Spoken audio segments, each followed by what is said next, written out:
Hi, I was recently diagnosed with type 2 diabetes and my doctor prescribed this medication for me. Hi, so we take a look. Actually, your doctor prescribed metformin. Is it your first time taking it? Yes, it is. I've never taken it before, so I'm kind of worried. Yeah, she's been feeling unwell recently. She keeps drinking water all the time and going to the toilet.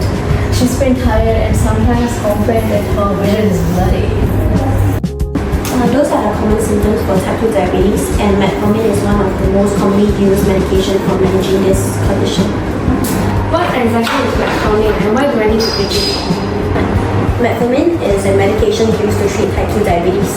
In this condition, your body becomes resistant to insulin, which means it cannot use insulin effectively to control blood sugar levels. Metformin helps lower blood glucose levels and improve the body's response to insulin.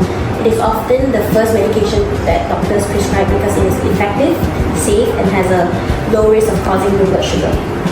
How should I take it exactly? You should take it with or after meals as directed by a doctor. Taking it with food will reduce the stomach-related side effects. Are there any side effects that I need to be aware of?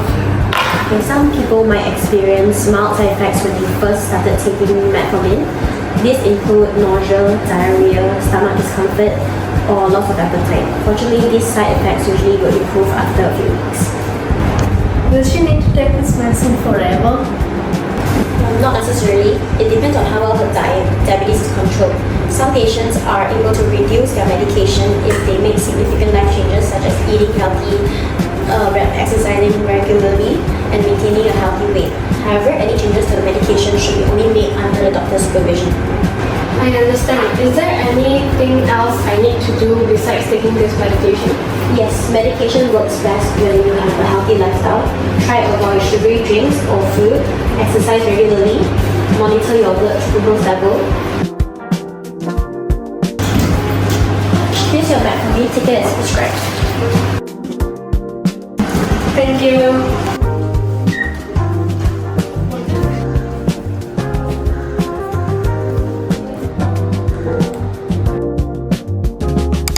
Hey, today I'm going to be talking about the pharmacodynamics of metformin, which is the drug used to treat type 2 diabetes. When it enters the body orally, it causes a local action in the intestines, increasing the glucose uptake by the enterocytes and would thus decrease the amount of glucose that enters the bloodstream.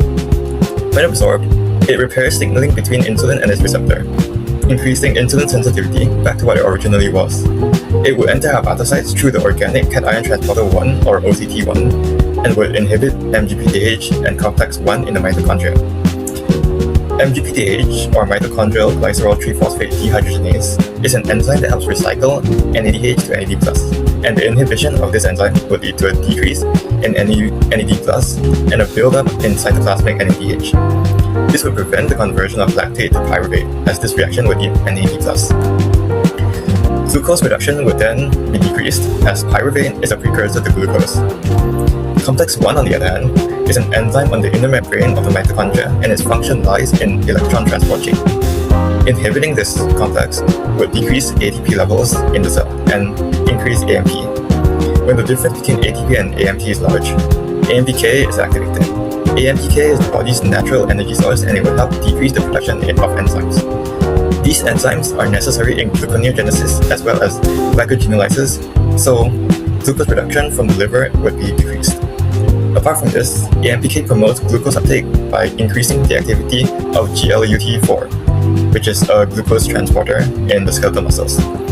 Unlike most anti-diabetic drugs, metformin does not increase insulin production. This would lead to a lower risk of hypoglycemia in patients taking metformin.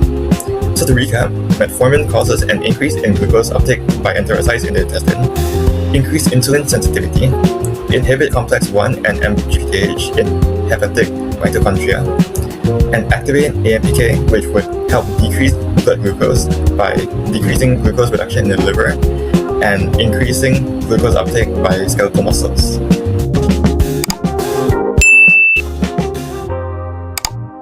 Hello guys, welcome to my YouTube channel, and I am Elina. Today, let me explain about the pharmacokinetics of metformin, which means what happens after we swallow it. We can remember it using the acronym ADME, which is absorption, distribution, metabolism, and elimination. First, let's talk about absorption. After a person takes metformin by mouth, the medicines will traverse to the small intestine, where most of it is absorbed into the bloodstream. This is why metformin is usually taken with meals, as food can reduce the stomach-related side effects such as nausea and also diarrhea.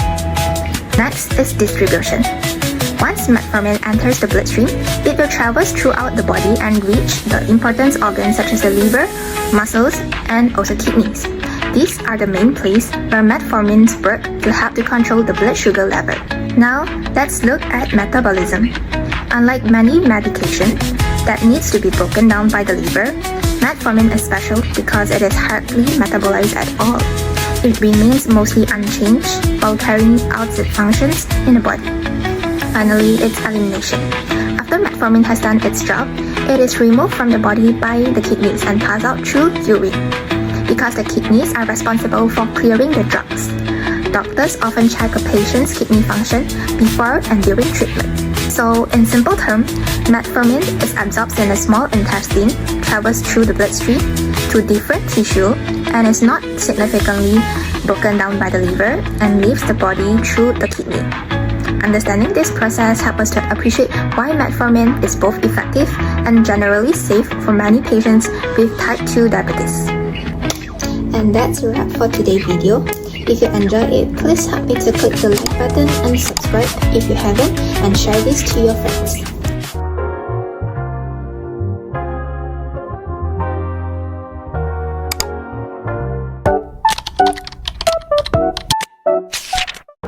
Welcome back. In this video, I'll be discussing the side effects, precautions, alternative treatments, and some interesting facts about metformin. Although metformin is generally safe and effective, some patients may experience common side effects such as nausea, diarrhea, abdominal discomfort, loss of appetite, and a metallic taste in the mouth. These side effects are usually mild and can be reduced by taking the medications with meals. Patients should also be aware of several precautions. Metformin should be used cautiously in patients with kidney impairment, and excessive alcohol consumption should be avoided as it may increase the risk of lactic acidosis. Regular monitoring of kidney functions and maintaining a healthy lifestyle are also important for effective blood sugar control.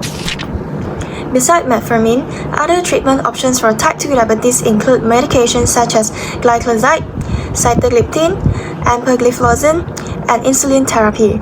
Lifestyle modifications including a balanced diet, regular exercise, and blood glucose monitoring are equally important in managing diabetes. Before we end, here are some interesting facts about metformin. It has been used for over 60 years, is one of the most commonly prescribed diabetes medications worldwide, and was originally derived from a plant called Galaga officinalis, or French lilac. Unlike many other anti-diabetic drugs, metformin usually does not cause weight gain. Thank you for watching my video. Please like and subscribe to follow up more interesting and informative videos. Several months later. I've been taking metformin for 1 month now, and I feel my daily energy level has increased and been more stable lately. Here is my blood glucose level for today, 5.5 mol per liter after fasting. Thanks for the update. Good to hear your energy is better. Your glucose level is better compared to your previous readings, but 1 month is too short to judge long-term control. Please continue metformin and monitoring.